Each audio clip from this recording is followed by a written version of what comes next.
the words of a scripture, which is very simple, and you've seen it and know it very well. We'll have music behind my talking, please. And the music of laughter could be that other human music could be silenced a little.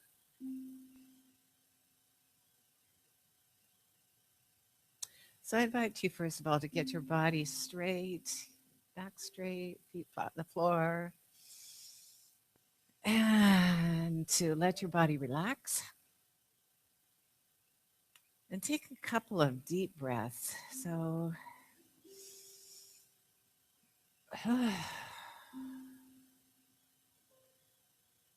and as you exhale this next time, make a noise, make a sigh as you're exhaling. So, really let it go. Ah. So you can feel that relaxation to the tips of your fingers, the tips of your toes. And then you can just simply put your attention on your breath.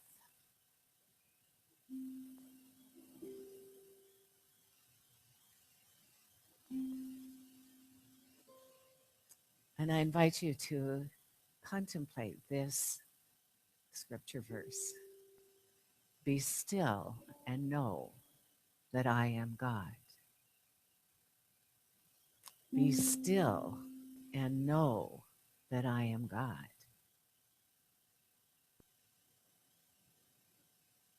Be still and know that I am God.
Be still and know that I am.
Be still and know that.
Be still.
Be.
And as you gently come from that consciousness of oneness, we're going to light the flames of faith. Would someone make sure the doors are open so people can come in? This is our opportunity to invite everyone into this center. We perform this ceremony to promote the universal consciousness of life, which acknowledges that all peoples and all faiths, all sentient beings, come from the one great universal presence, which we call spirit. Fundamental to this truth is the unifying nature of all religious thought and experience which we honor here today. We light the candle for the Tao, honoring the universal path of harmony and equilibrium, the natural way. We light the candle for the shamanic traditions, honoring the beliefs and practices of all indigenous peoples, the way of primal spirituality. We light the candle for Hinduism, honoring the path of knowledge, action, and devotion. We light the candle for Judaism, honoring the ethical path of living by sacred law. We light the candle for all forms of Buddhism, honoring the Four Noble Truths and the path of compassion.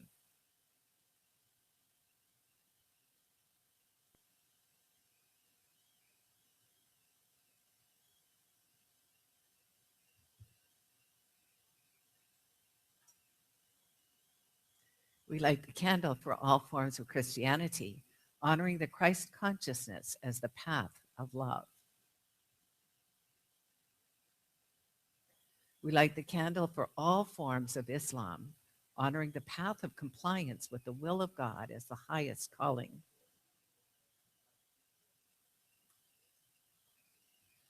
We light the candle for the universalistic religion of Baha'i, honoring the path of unity and peace. We light the candle for all forms of New Thought, honoring the metaphysical path of mental healing through the practice of universal spiritual practice principles. And as practitioner Marlene Kuckler lights the last candle, let it represent the path that brought you here this morning. And now you have a few minutes before the band starts playing to stretch, to relax, to center in that consciousness of knowing that you are that oneness, which is God.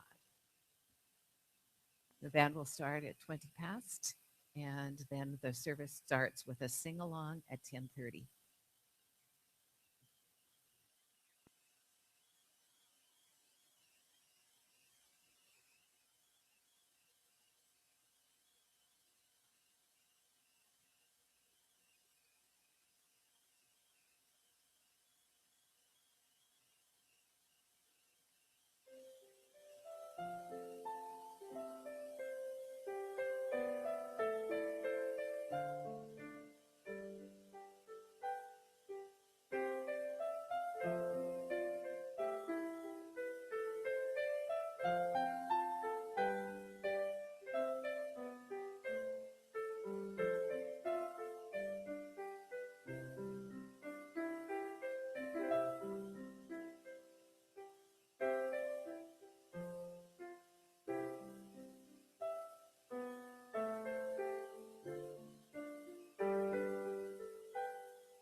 All right, good morning, everyone, and welcome to the Center for Spiritual Living San Clemente. We're so glad you're here with us this wonderful Sunday. And we're going to start with some singing on your end. So you're going to help us with I'd Like to Teach the World to Sing. Here we go. I'd like to build the world a home and furnish it with love. Grow apple trees and honey bees and snow white turtle doves. I'd like to teach the world to sing in perfect harmony. I'd like to hold it in my arms and keep it company. I'd like to see the world for once, all standing hand in hand, and hear them echo through the hills for peace throughout the land. That's the song I sing. Let the world sing today. A song of peace that echoes on and never goes away. I'd like to teach the world to sing in perfect harmony. I'd like to hold it in my arms and keep it company. I'd like to see the world for once, all standing hand in hand, to hear them echo through the hills for peace throughout the land. To hear them echo through the hills for peace throughout the land. All right, I'd like to introduce our musicians this morning. We have on drums David Page, on bass Bill Dixon, and on guitar Ed Cusby. I'm Diane King Van over here on the keys, and our song leaders this morning are Kimberly and Wade Woldridge. And our soloist is the wonderful Jennifer Trevor. And now it's your time to stand on up, stretch those legs out, and join us on one more sing-along song, a Daniel Nabot tune called More Than Enough.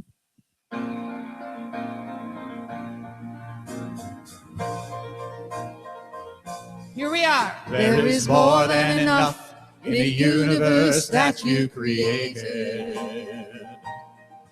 There is more than enough on a planet of sacred design. There is more than enough for humanity made in your image. Why would I worry? Why would I doubt? Why would I ever think I'd go without? Why would I worry? Why would I doubt? Why would I ever think I'd go without? Your infinite love made me, made everything I see. And all that I'll ever be is your infinite love.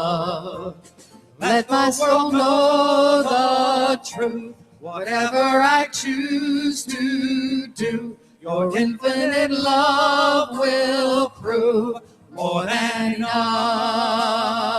And time to go meet and greet your neighbor. Go say hi.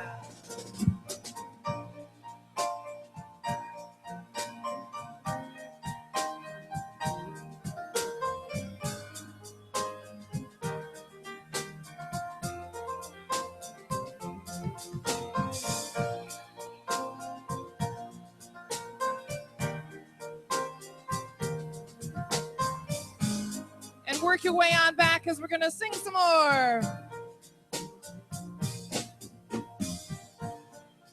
Here we go. There is more than enough in the universe that you created. There is more than enough on a planet of sacred design. There is more than enough for humanity made in your image. Why would I worry? Why would I doubt? Why would I ever think I'd go without? Why would I worry? Why would I doubt? Why would I ever think I'd go without? Your infinite love made me, made everything I see. And all that will ever be is your infinite love.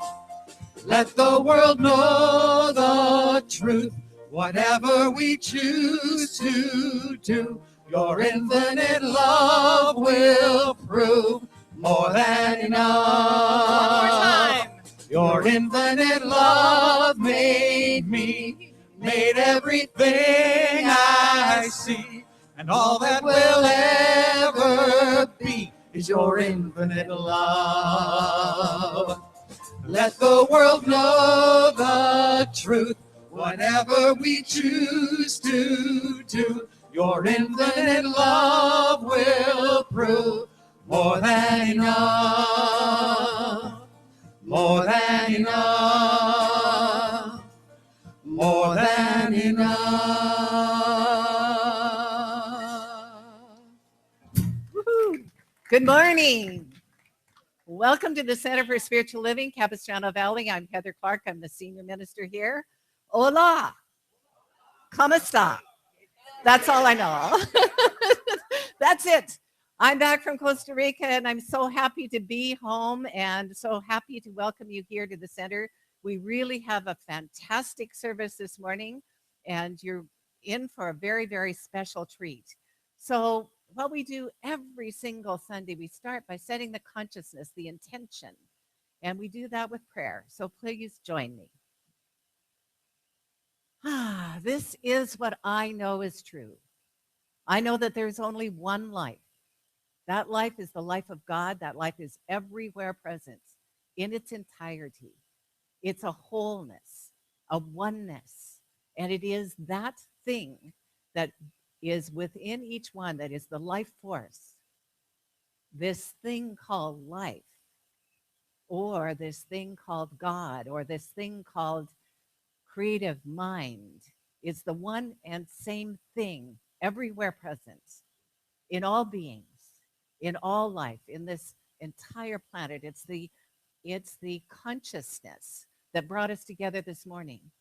And it is the consciousness that moves throughout this service, through the music, through the prayer, through the message, through the visuals, through the joy and laughter, through the insights. So what I declare for each one of us, beginning with myself, is a beginner's mind, a mind that's ready to be awakened to a greater idea of self, a mind that is willing to look at things from a new angle or in a new way, or even to hear something familiar in a new way. So what I know is that this time unfolds with such joy and such wisdom. I know that each one is here exactly on purpose in the right time for the highest and best good.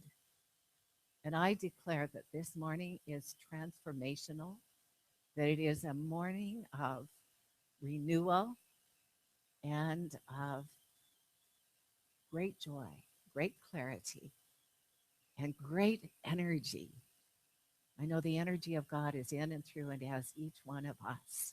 So knowing that this is true, knowing that this is the beginning, the way we begin, I just am so very grateful. I'm grateful that this word that I have spoken is creative, that I am one with that source. Grateful for each individualized expression of the one mind. Grateful for our guest speaker, for our workshop leader, for this wonderful day. Grateful for so much that I've spoken and so much unspoken. And with my heart filled with gratitude, I simply place this word in law. I accept that the mind of God already has it, knows it, and is working upon it. And so please help me anchor it by saying with me, and so it is. Amen.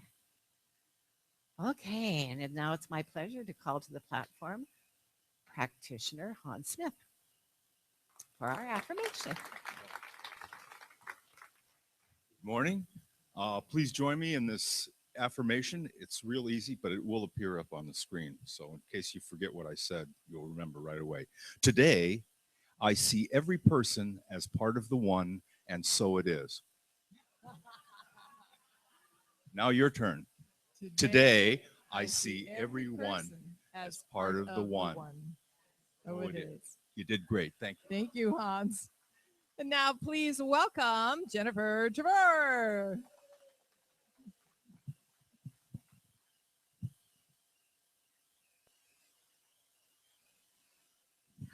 I'm so happy to see you. It's been too long. I've been singing up in Fountain Valley at another spirit center, and I think of you often, of the conversations that we get to have together. And the two songs I get to sing today by Inde Ari are so powerful and meaningful that I'm so delighted to get to share them with you.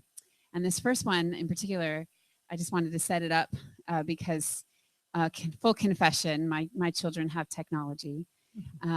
They do. And it's a love-hate relationship, of course.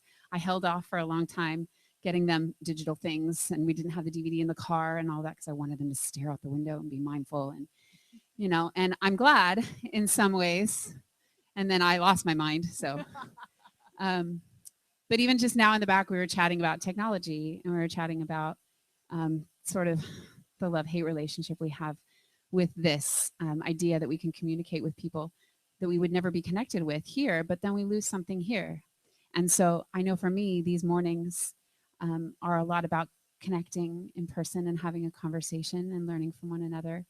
And not just at my age, but also watching my children learn from an older generation and vice versa, trying to accept things like technology, but also remember that there's a time and place to put it away and just talk to one another. And so with that in mind, we give you the song Better People.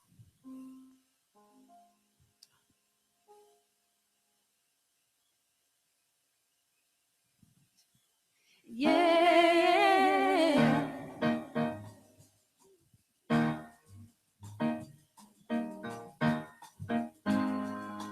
That's it. Yeah. I wish there was a video game to teach you your ancestors' names. I wish there was a phone number like 1-800-SAVE-YOUR-BROTHER. I'm thankful for the radio stations. They try to keep the truth in rotation, but there is certain information that only comes about in conversations when young people talk to old people. It would make us all better people all around, yes. And if old people could talk to young people, it would make us all better people all around. Yes, well, we went from radio to TV, then we went from LP to CD. Don't be afraid to try something new. See, I can help you with that brand new technology if you can help me with the age-old philosophy. Together there's so much we can do. When young people talk to old people, it can make us all better people all around.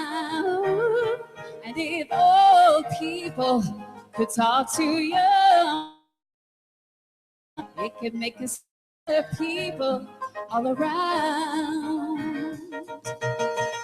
They say every generation gets worse. They call it a generational curse. But these problems don't just fall from the sky. Listen to Mahatma Gandhi's words. Be the change you want to see in the world. Start with yourself and healing will multiply.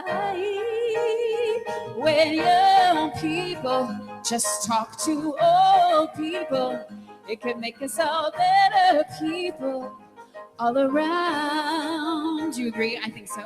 If old people could talk to the young people, it can make us all better people all around. If black people could talk to white people, it would make us all better people all around. And here's this. If Republican people could talk to Democratic people, we could be diplomatic people all around. Yeah. Woo-hoo.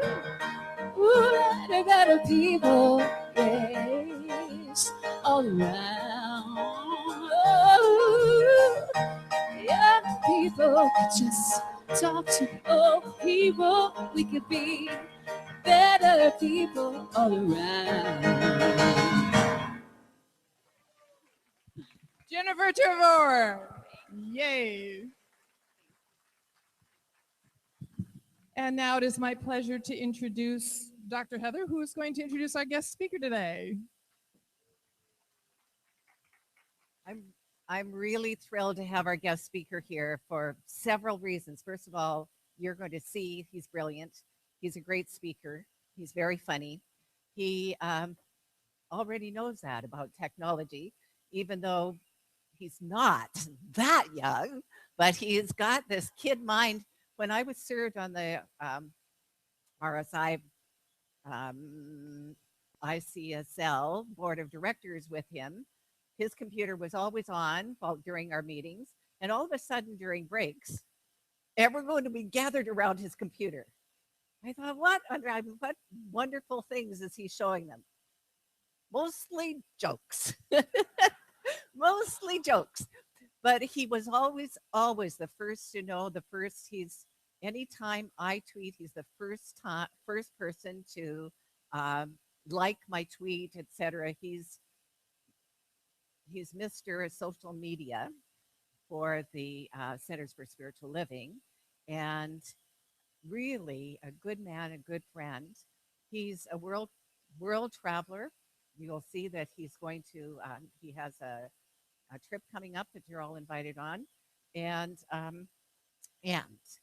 he truly is a spiritual edge walker, and that is all about change. He has served in three communities that I know of. So he served in the Fort Lauderdale community as co-pastor, in the Westlake Village community as co-pastor, and then as pastor in the Simi Valley. And now he's emeritus, I believe, and going around internationally speaking at various conferences, etc. You are you're in for a treat. So please, and he was part of the cultural creative team, the cultural integrity team that had the idea that wouldn't it be something if we had a whole year of our theme of what we believe, of who we are. And so I'm so happy and excited to present part of the one who brainstormed this in the first place and speaking on the kinship with all life theme for this month, which is today's topic is you cannot disconnect from life. So here to tell us all about that, please warmly welcome Reverend Dr. Jim Lockhart. Thank you so much. Thank you. A couple things before I begin. I want to tell you how much I love Dr. Heather. We've known each other for some time. When I was coming into ministry back in the mid 90s, she was the hot young leader that had been a few years ahead of me that they trotted out in front of our class to say, here's how it can be done. And that was even before she was here. And we worked together on the integration team and a number of other venues. And I've never, ever seen her out of principle. I've seen her really pissed off, but she was in principle in her anger.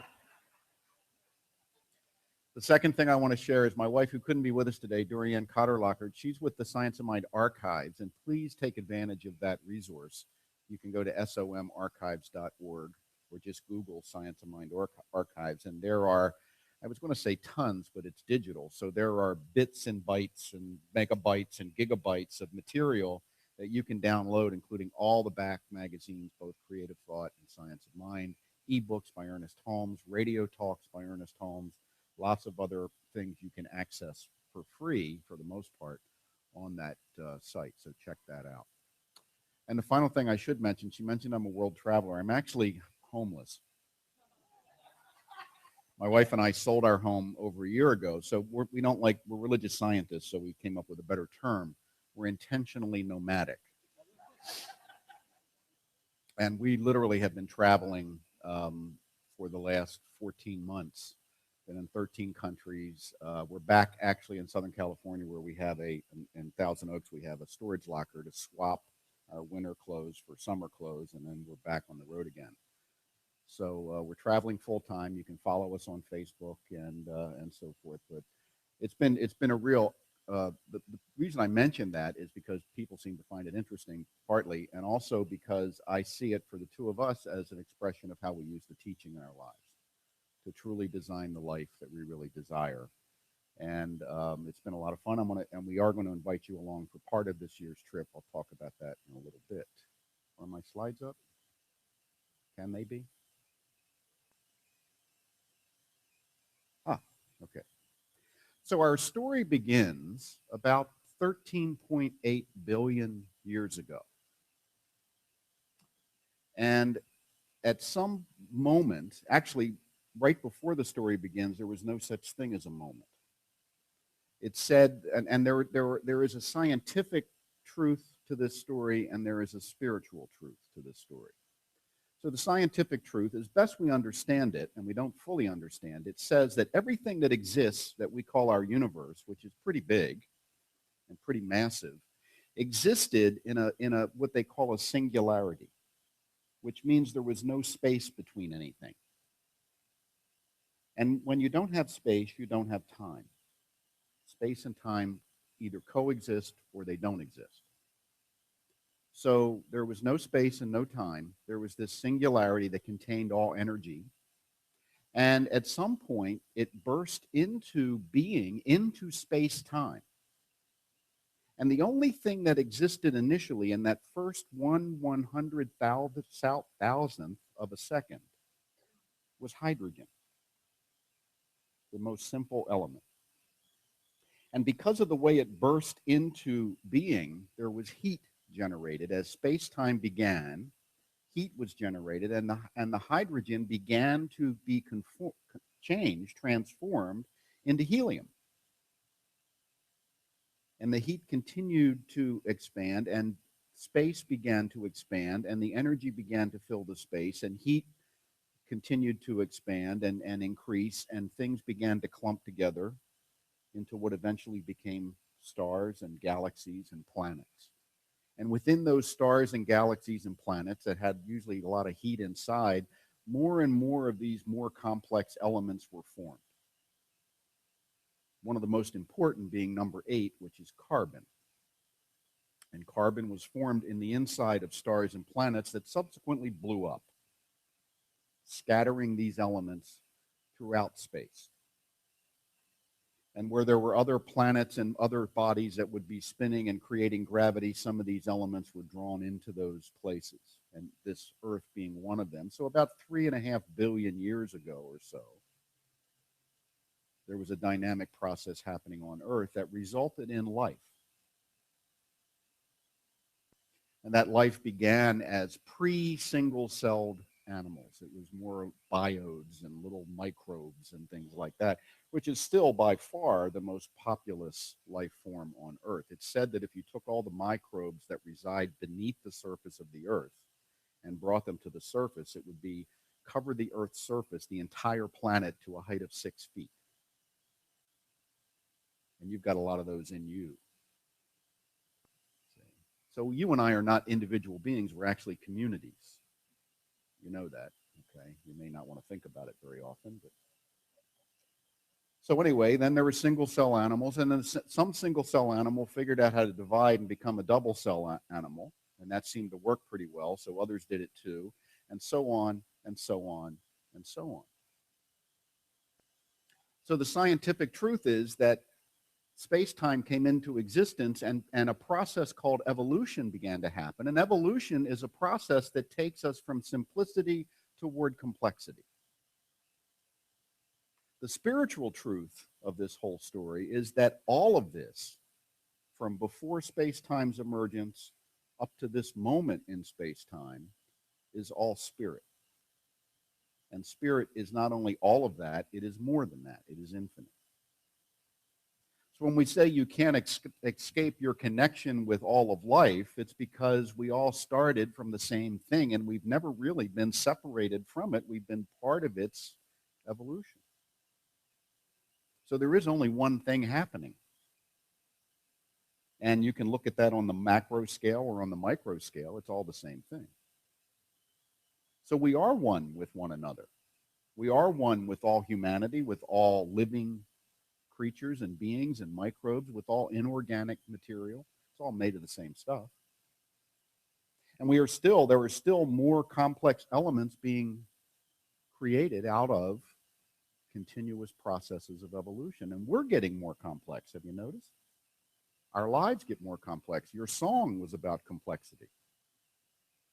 Can we get rid of the technology? No, evolution only goes in one direction.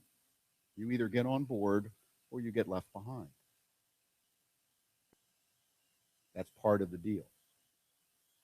So in terms of looking at connection, let's begin with a scientific quote from a scientist. Bruce Lipton says that life has everything in it, but you only see what your perception allows you to see. And some of that perception is biological. We can only see certain elements along the light spectrum. We can only hear certain frequencies, but there's more there. And even that, we can only know so much about ourselves because so much of who we are is unconscious.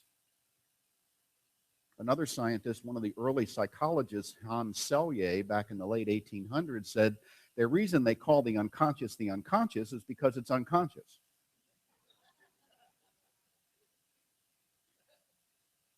And that means you can't know what it is, because anything you know is conscious and is that therefore not unconscious. But the unconscious is 99.999% of our mental functioning. Right now, your unconscious mind is getting signals from every hair on your body. And every cell in your body is sending information to central control through the central nervous system.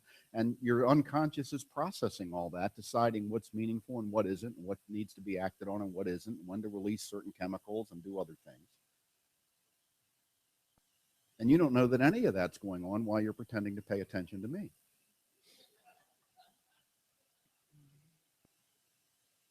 So we live in we are complex beings in a complex world.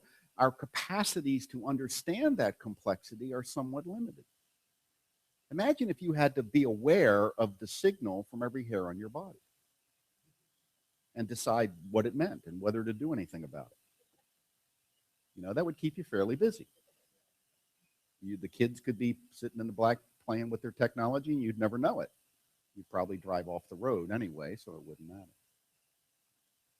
So we have evolved a very efficient system for a complex organism to deal with a whole lot of input and to get down to what we decide is important. But what we're also realizing now since we're in the information age is that there's a whole lot more information coming. Have you noticed?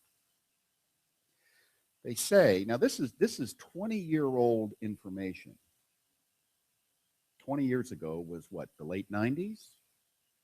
Bill Clinton was in office. There was no Facebook. Back in the olden times. They said that back in about the mid-90s, there was more information in one edition of the Sunday New York Times than a person in biblical times would have received in their entire life. Now, we can say, wow, but we can't really conceive of what that means because we consume so much information every day. Our entire consciousness is different than it would have been back then. So there's lots of interesting things going on.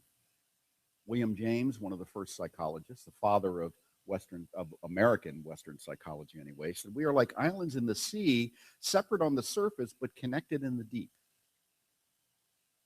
Now, Ernest Holmes could have said that, probably did. That beneath the surface of our awareness, as you go deeper and deeper into the unconscious or subconscious mind, eventually, at some point, you cease being the individualized you and become part of the one mind. The science of mind, the word mind in science of mind means God or spirit or infinite intelligence. And that the island at the surface that we become aware of is our conscious awareness that we appear to be separate because we're not aware of what's going on beneath the surface, where we're all connected. See, that's why compassion makes sense. Compassion is in human terms, the ability to be compassionate can only happen when we recognize we're one with everyone and everything else. Otherwise, the best you can do is sympathy. Now, sympathy's not bad, but it's not as good as it gets. Sympathy is, I'm really sorry this is happening to you right now. And then subconsciously, I'm really glad I'm not you. Or it's not happening to me. See? That's sympathy. Compassion is, it might as well be happening to me if it's happening to you. A huge shift in energy.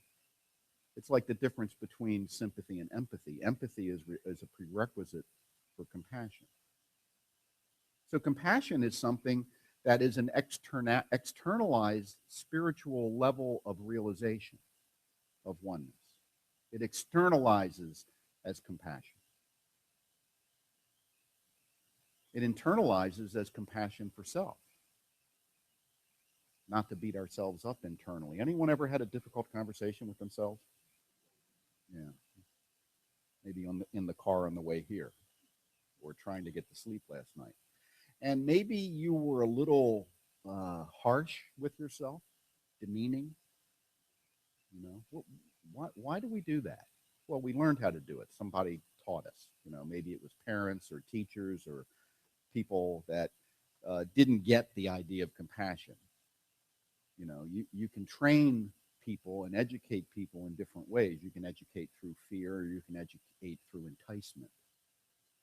And if we educate through fear, then even though the teacher leaves our lives, we may tend to keep internalizing that same kind of way of being with ourselves.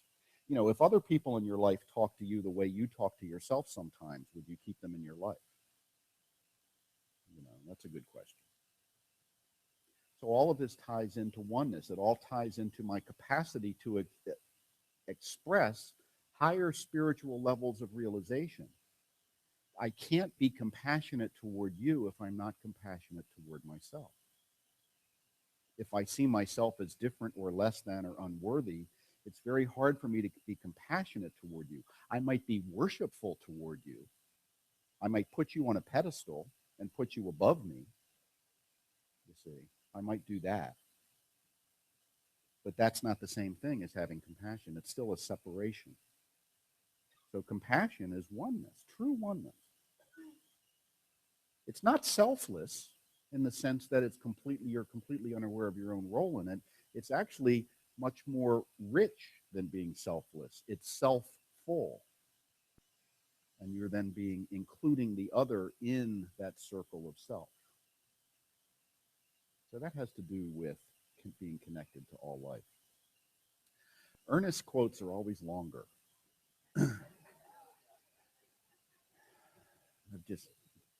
He said, you will soon discover that when you recognize this life, capital L means the big life, the big mind, when you see the capital letter, you probably know that. When you recognize this life in others, it will respond to you through them. It will be like calling someone by his name. It will respond, and you will know what it is responding, or that it is responding, because you will feel its response. All sense of aloneness will disappear. And by aloneness there, he really means feeling separate, feeling disengaged from life. When you see God in others, or whatever term you want to use, it lights you up. Because you can't see God in others unless you see God in yourself. That's part of the unfolding of who we are as human beings, and there are biological reasons for that, and there are spiritual reasons for that intertwine in this case. But I can only get from the world what I put into the world, and then the world reflects back to me. So if I'm seeing life or spirit or God in someone else, it's because I'm projecting it out of myself, and they're simply being a mirror. So the two basic rules for this are, it's all about me, Say that. It's all about me. And the second rule is it's all done with mirrors. All done with mirrors. And I'm serious about that. The world is a mirror to your consciousness. Let me give an example. We think we're so objective and reasonable, you know. Did you ever know somebody that someone else that you know knows that person too? And you like them and they don't? Or they like them and you don't? Well, how the hell does that happen? Other than the other person's crazy.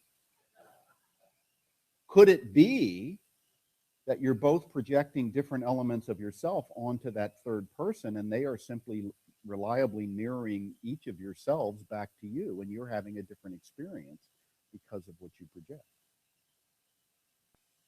Does that maybe that way, oh gee, half the world isn't crazy. We're just all having our own experience of life. Doesn't mean they're not wrong. And it doesn't mean you're not wrong. It just means we're both projecting.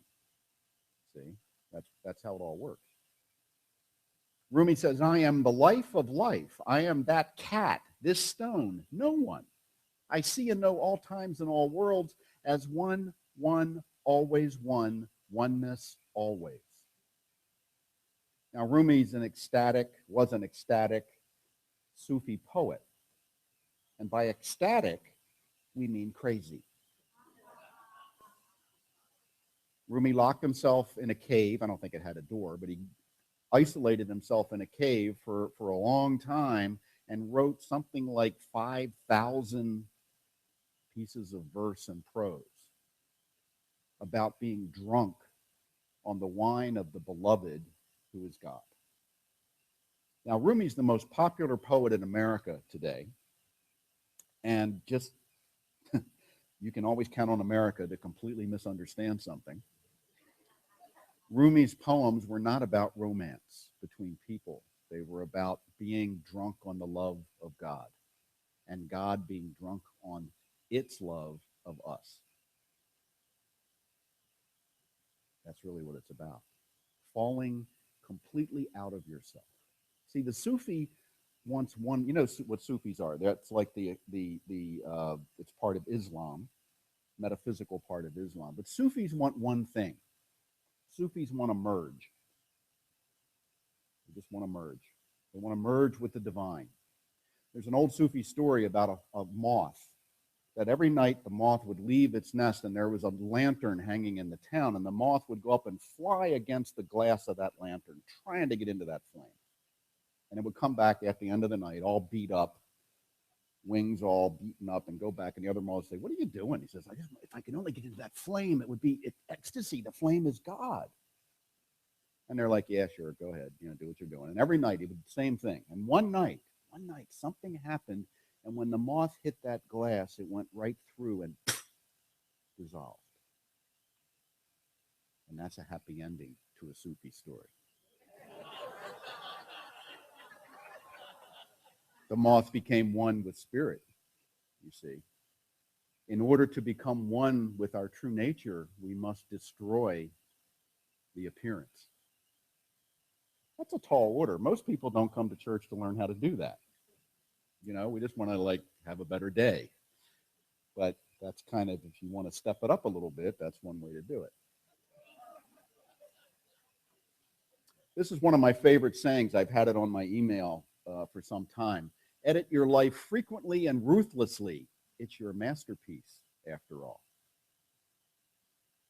See, that's one of the things that Dorianne and I decided to do in 2014, was to edit our lives ruthlessly. Not that there was anything wrong with our lives. They were fine. In a nice home.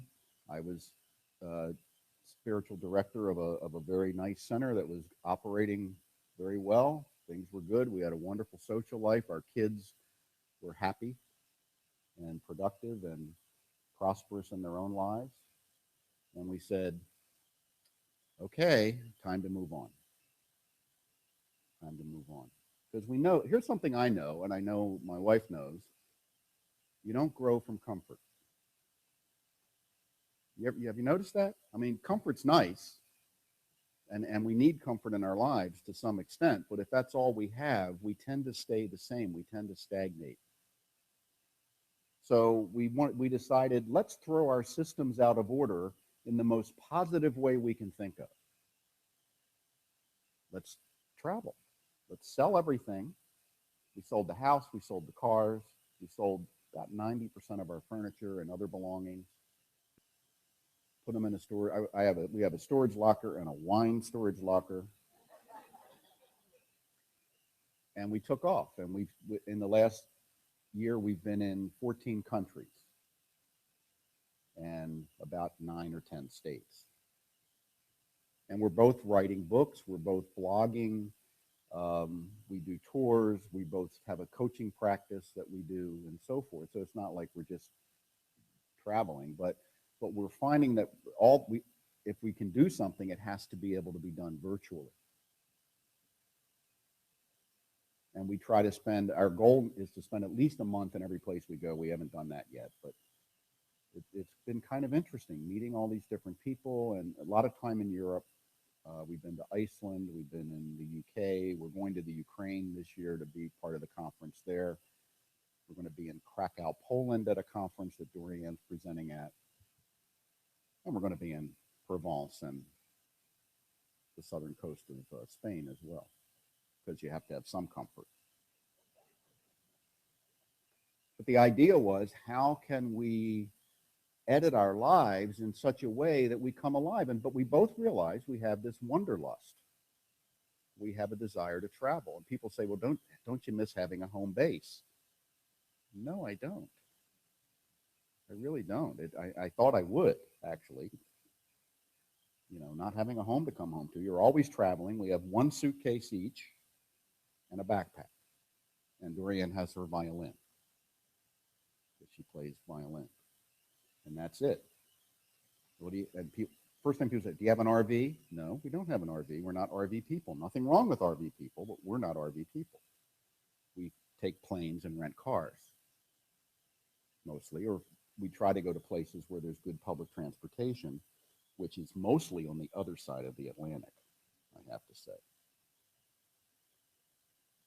Edit your life frequently and ruthlessly. You don't have to do what we're doing. It would be what calls to you. That may be a call you haven't been answering. And it might just be reaching out to your neighbors right around you. You don't have to go anywhere necessarily. Maybe there's something that just a call you haven't answered. For us, the call was to really explore and see where we eventually do want to settle down and not leave too many places out of consideration. So it's fun. Life should be fun, by the way. You know, religion, that's one thing religion really gets wrong.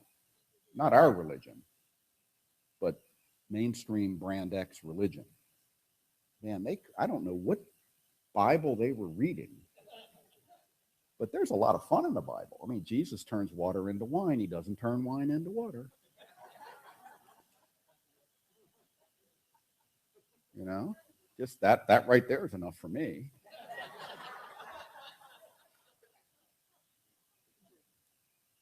The Jewish faith gets that. They dance a lot,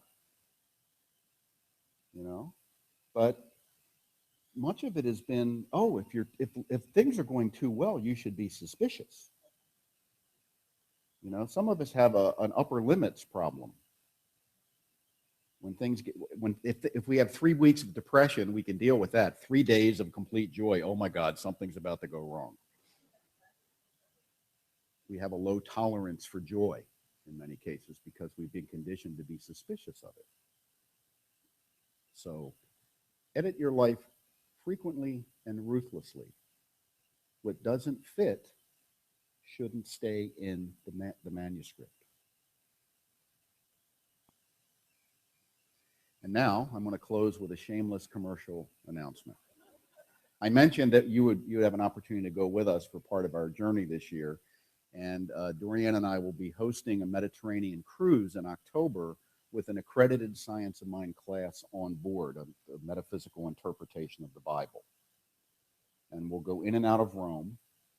will go to Greece, to Turkey, to Israel, and to Malta on the most awarded ship in the Mediterranean, the Celebrity Silhouette. 14 days. The price starts at $1,995, and that includes all port charges and taxes, and 2 shore excursions. So if you're interested, there are some flyers, and I'd be happy to answer any questions you have. But we've done classes at sea before. It tends to be really well received. We have a great time. Why not take a Science of Mind class and combine it with a trip? So if you're interested, see me afterward.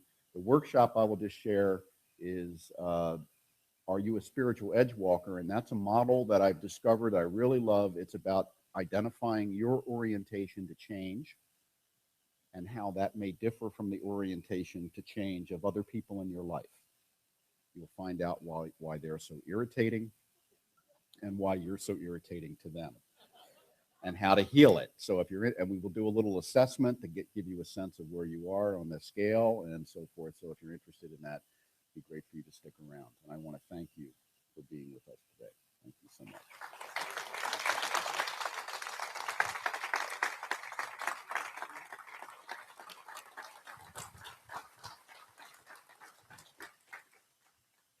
And let's pray.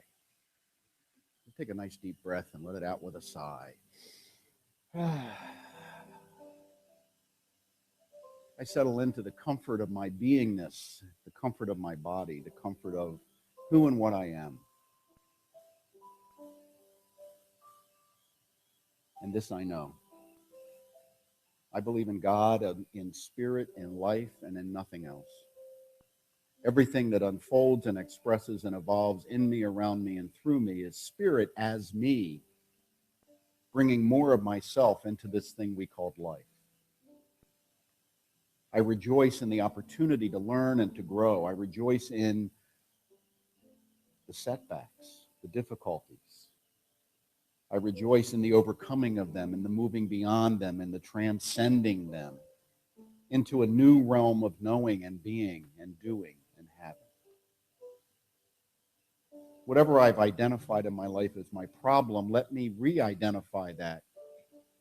Let me edit that as my opportunity to transcend to a new version of myself. That problem has come into my life to call something forth from me that has not heretofore been expressed, but is within me nonetheless. So what I see is my own genius, my own love, my own power, my own beauty, my own joy, expressing in ever greater ways on the canvas of my life. And that canvas is filled with beauty, with color, with form, that is a true expression of the potentialities within me. And as I know this for myself, I know it for you. I know it for every one of you. That we get to stand in our own greatness. We get to say yes to the greater truth of our being in ways that we have maybe never imagined. So let me take the best that I can imagine about myself today, and let me add 25% to that. Let me set an expectation of a life filled with joy, filled with fulfillment, a life where I get to contribute in a powerful way because I have lived fully. So I say yes to this good. I say yes. I say yes. And I say yes again, because there is no better word in our language than yes. I say yes to what I am called to be and to do. I say yes to the greater potentiality within me as I realize it more and more fully. I say yes to this amazing spiritual community where we can come together and support one another on a spiritual journey of unfolding, expressing, and evolving. I'm so grateful that I am here today. I'm so grateful that you are here today. I'm so grateful that we are together in this moment realizing something wonderful and saying yes. So with love, with great joy, and with deep faith, I release this word into that creative field that we call mind.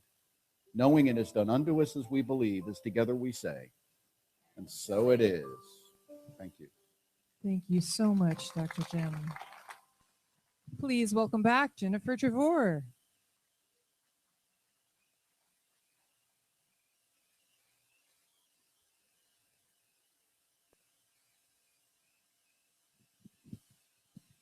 We have a special treat joining Jennifer down stage center, Mr. David Page on the hand drums.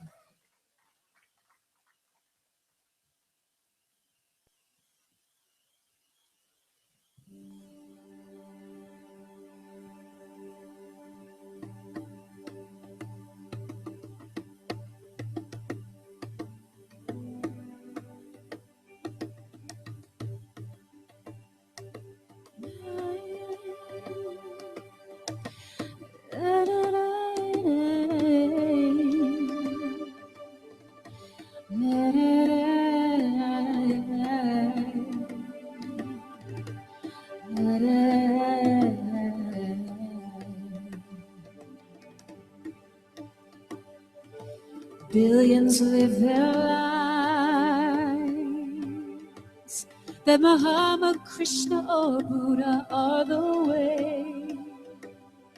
Still some believe it's right to say in the name of Jesus when you pray. We are a human kind of 7 billion. So many different races and religions, and it all comes down to one. Some say God's ahead, but still many believe that He is a her. Does God live in our hearts? Or is she somewhere out there in the universe? We are a human kind of 7 billion. So many different races and religions, and it all comes down to one.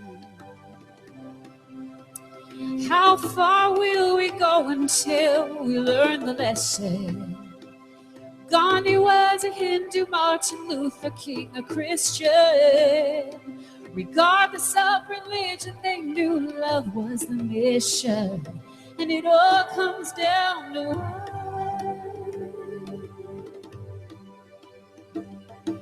Is there no God at all? Or a pantheon of gods up in the sky? We can heal our broken hearts if we just give up the desire to be right. 'Cause we are a human kind of 7 billion.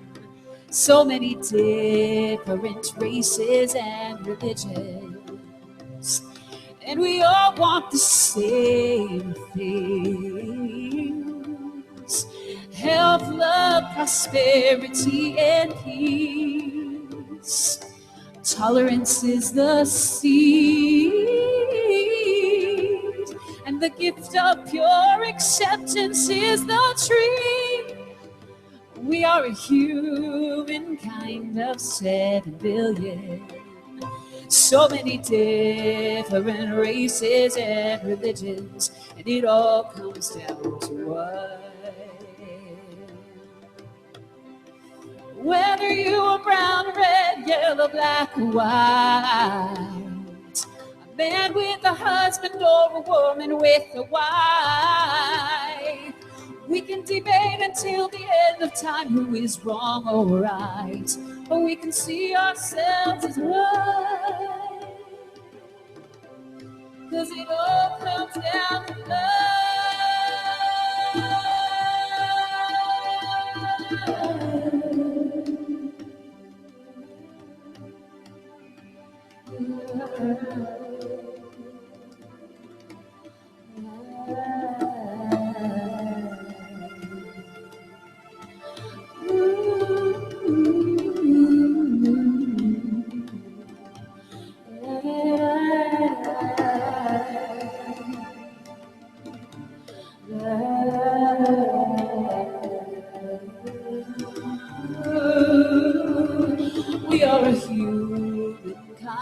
about 7 billion.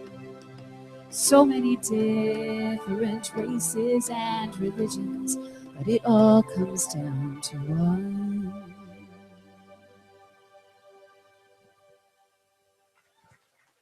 Jennifer Drewer and David Page.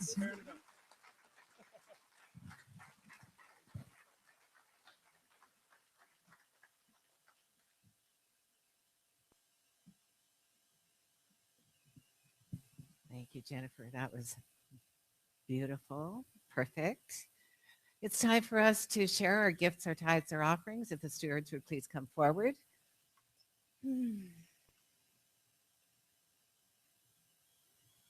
Recognize that you're only giving to yourself, no matter what it is you're giving. It's that same principle of generosity. So I take my gift and please repeat after me.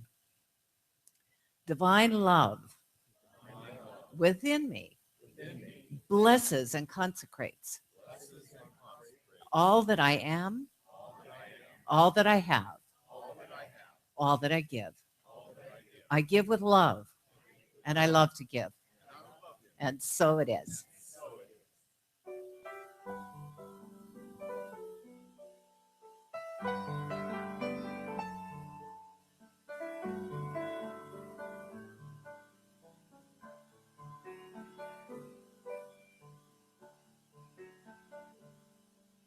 The earth is our mother, just turning around, with her trees in a forest and roots underground. Our Father above us, whose sigh is the wind, did paint us a rainbow without any end.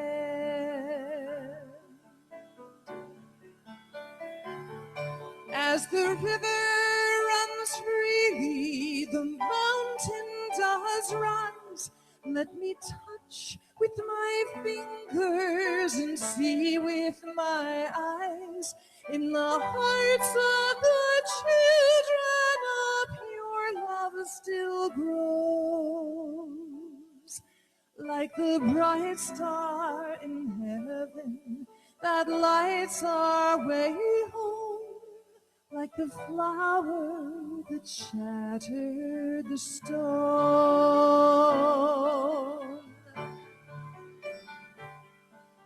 Sparrows find freedom beholding the sun. In the infinite beauty, we're all joined in one. I reach out before me and look to the sky. Did somebody whisper? Did something pass by?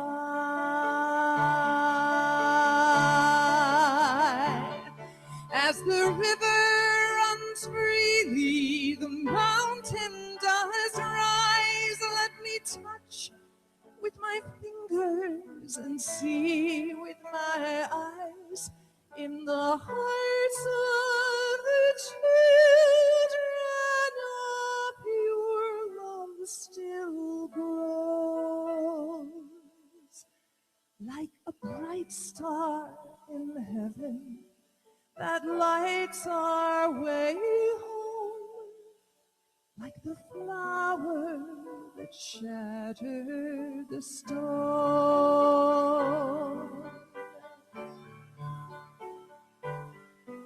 Like a bright star in heaven that lights our way home. Like the flower that shattered the stone.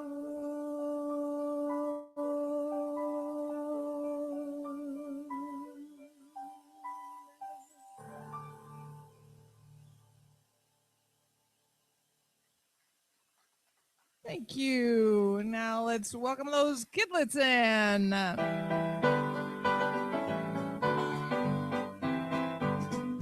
This little light of mine